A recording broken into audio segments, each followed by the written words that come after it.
Welcome to Clearing the Clutter Inside and Out with Julie Coraccio. Every Tuesday at 1 p.m., Julie interviews experts on all areas of clutter: physical, mental, spiritual, and emotional. A clutter coach and professional organizer, Julie also offers tips to help you get clutter-free for a more joyful and fulfilling life. So today we're going to be talking about honoring all emotions. I believe that a lot of times people get stuck because they see things as good and bad. For instance, hate, anger, rage, jealousy, those are seen as bad emotions. While we could argue that they can be seen as bad emotions, I want you to start perhaps considering to have a different perspective, which I'll talk about today. I believe that we need to honor all our emotions and step back and be neutral and not label it as something that's good or something that's bad. Because I think, one, that's where we get stuck a lot, because if we're like, oh my gosh, this is a bad emotion, I can't acknowledge it, I have to ignore it, instead of understanding you're human. And even if you're really spiritual, you're going to have those days when you're completely human. You know, I work on myself constantly, and I just said the other day, good gosh, how many layers can one woman have? It seems sometimes that it's never ending, and I think, oh, I've just released this layer, only to find maybe a couple weeks later a new one. So I want to use what happened to me this week as a good example. I am a former stufferer of emotions. I didn't acknowledge things. I would just stuff it down. Now, as I'm sure you know, if you ignore something, stuff it down, it's going to come out in some way. And I would say for me, the biggest way it would come out would be through emotional eating. Instead of acknowledging how I felt, I would just eat. Now, you know, different times in my life I was really thin, really chunky, because I would just eat, and even if I was thin, I would eat, and then not eat to compensate for that. But as a former stuffer of emotions, I really try to work hard on acknowledging that. So, one, I don't want you to get away from seeing any emotion as good and bad. I think that that's the first step. And life happens. Not everything is perfect. Not everything is always positive.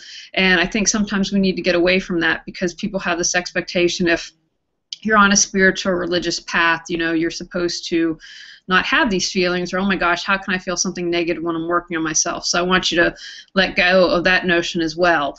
I was just interviewing someone the other day, and we talked about, which makes a lot of sense, a lot of people believe in this time period that a lot of light's coming in. You know, I personally believe the truth is coming up in all areas around the world. Whatever's been hidden is now coming to light. But if you have all this light coming in, whatever's the darkness has to come out and has to be released. And, you know, I'm laughing, as I mentioned earlier, about all these layers of junk. I'm like, good gosh, but as I'm trying to raise my vibration, work on myself, become a better woman, if I'm to lighten that and raise my awareness and raise my consciousness, then I got to clear all the junky clutter of negative emotions that I've been holding on to.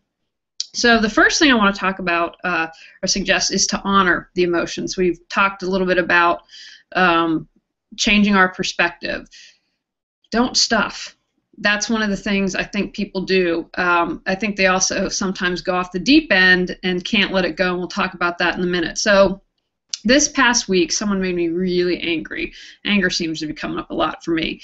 And I wasn't going to be confrontational. You know, unless someone asks for my help, I'm trying really hard to not say, hey, victim mode, hello, don't play the victim card. And so someone did basically question my integrity, and it was very apparent for me, because I was able to stand in non-judgment and be neutral. I'm like, okay, this is their issue, as it is with anything in life. Remember, don't take anything personally, because whatever someone is throwing at you is only a reflection of themselves. It's how you react that we need to pay attention to. So I thought about it, and I thought, okay, I'm upset, and I just calmly said, well, you know, all you had to do was ask, and had a response. And then a couple of days later, I did a longer email, but I was angry.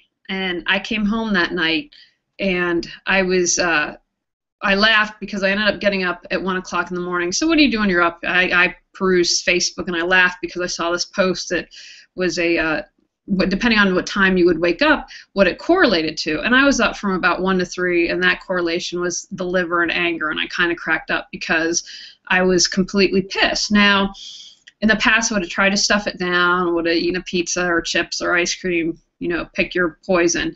But what I ended up doing was I'm like, okay, let's just acknowledge this and sit with it.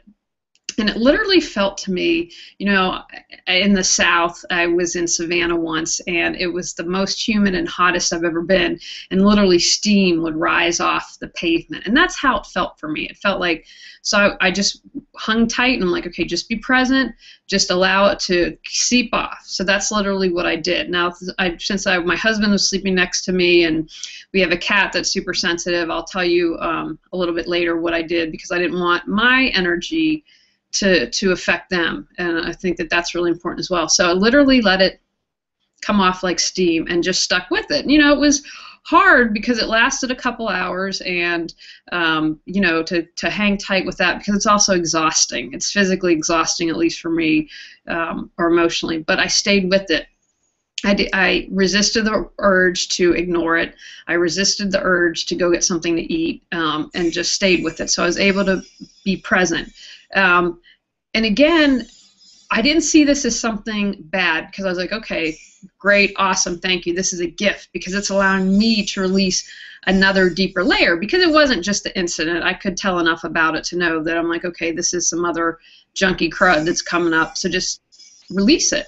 And I try to see things like this as a gift. Another example, like I said, I've been releasing a lot of anger lately. I got angry at someone, and I said, okay, it's about you, so let's take it down, which I love this method. It works for me. I just call take it down, which is I go through the layers, because I've discovered that a lot of times underneath my anger is a lot of sadness, or it might be fear. And in this particular case, I was angry, but I said, okay, let's dig a little deeper. And after some digging, I realized there was a fear I had. It was a fear of failing at something. And so I was like, okay, now that I know that that's what it's really about, I can thank it at the gift that this is and release it. So again, if we're not judging whether something's good or bad, we're able to say, okay, this is a gift, this is an opportunity, maybe it's for me to see a new perspective, to release something, to see something that I still need to work on.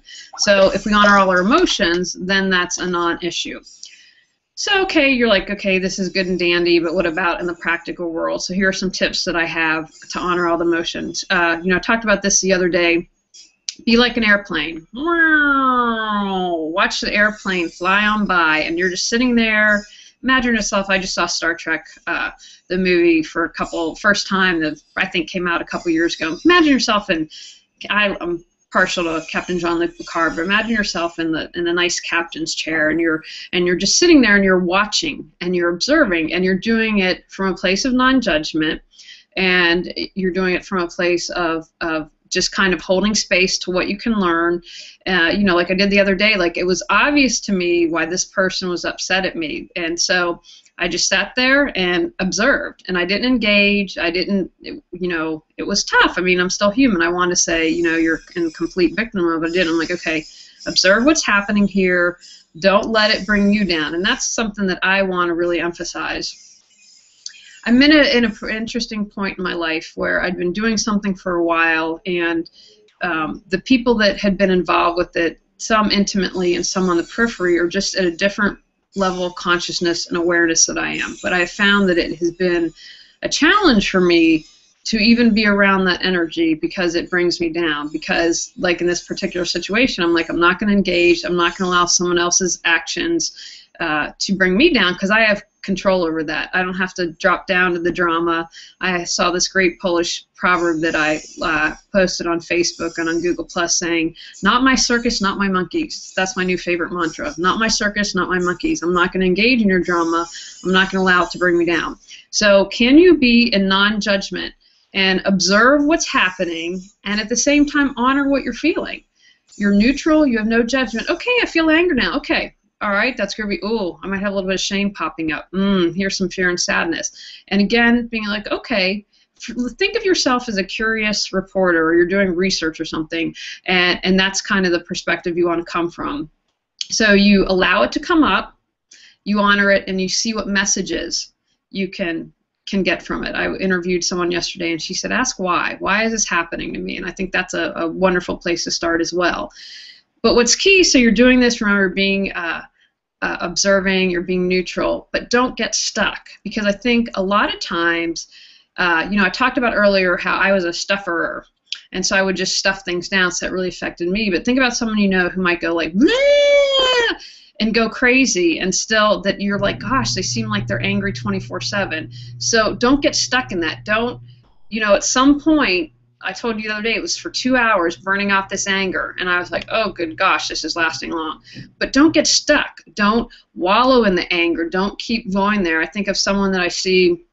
I love social media because it allows me to really practice reading energy and what's going on, and like the layering. Okay, what's really going on with this person? And there's someone I know, and just the anger is continuous. It's like they're caught in a loop and can't get out of it. So again, if you're caught in that loop, ask why. Ask for assistance. I have asked the universe, okay, I need help with this. I'm bothered by this and I can't figure it out. If there's a trusted friend that you can talk to, whatever it is that you're comfortable with. If you can use crystals, if you can stop and meditate, wake yourself up. Don't get caught in that loop and get stuck. And you can still honor and do that, but allow it to come up, but don't get stuck.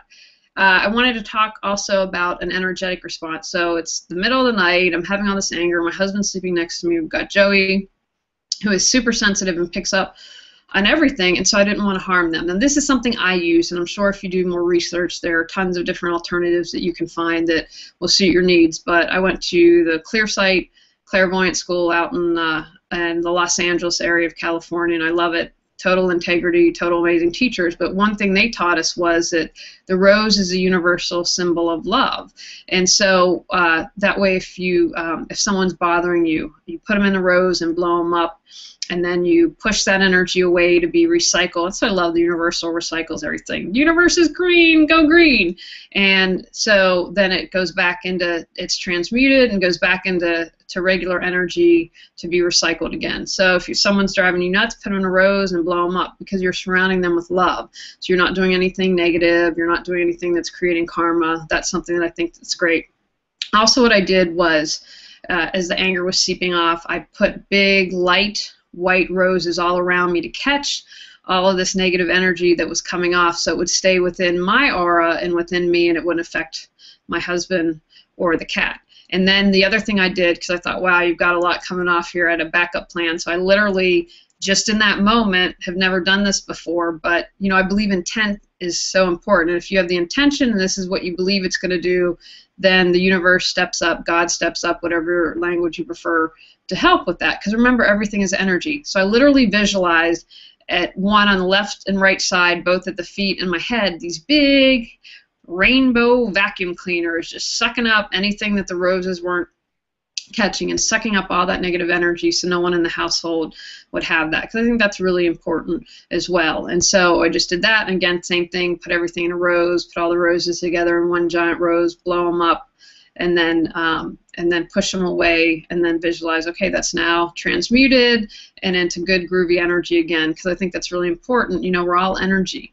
And so I've also learned, I've been working with a healer as well, who said to me recently, she said, I think you're an empath, and that was news to me. I'd always been kind of, I think, a compassionate person, but it just means I need to do more work, and I need to be really aware of whose energy, and as I mentioned earlier, I'm getting to the point where if someone's just not working on themselves and doing things, or continues to be in the victim mode or whatever it is, it's physically hard for me to be around. So I'm working on learning some new techniques to help with that. But I want to encourage that, if you're in the moment feeling your emotion, and it can be intense, but that you do some energetic work so that others around you don't need to get in your muck.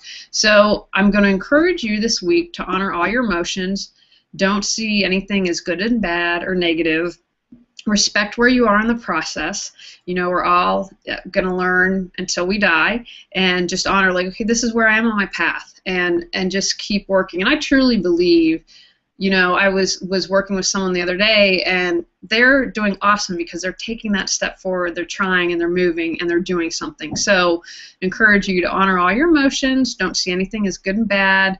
Love and respect where you are. And remember, don't allow this, but after this thing, then I got up and did a walk the next morning. Being in nature really soothes my soul and makes me happy. So when you do that, acknowledge it was something and balance it out and do something nice. But when we hold on to the emotions, such as whatever it is, it creates clutter in our life. And by doing that, it allows you to just free up another layer, and it allows you to get to that more authentic self that is you. And you know, when you don't have all this junk cluttering your life, you can see clearly, you know what you're meant to do, and you can get going on that life purpose that you have. So all right, everyone, get out and clear the clutter this week and honor all those emotions. Thanks for joining us on Clearing the Clutter Inside and Out.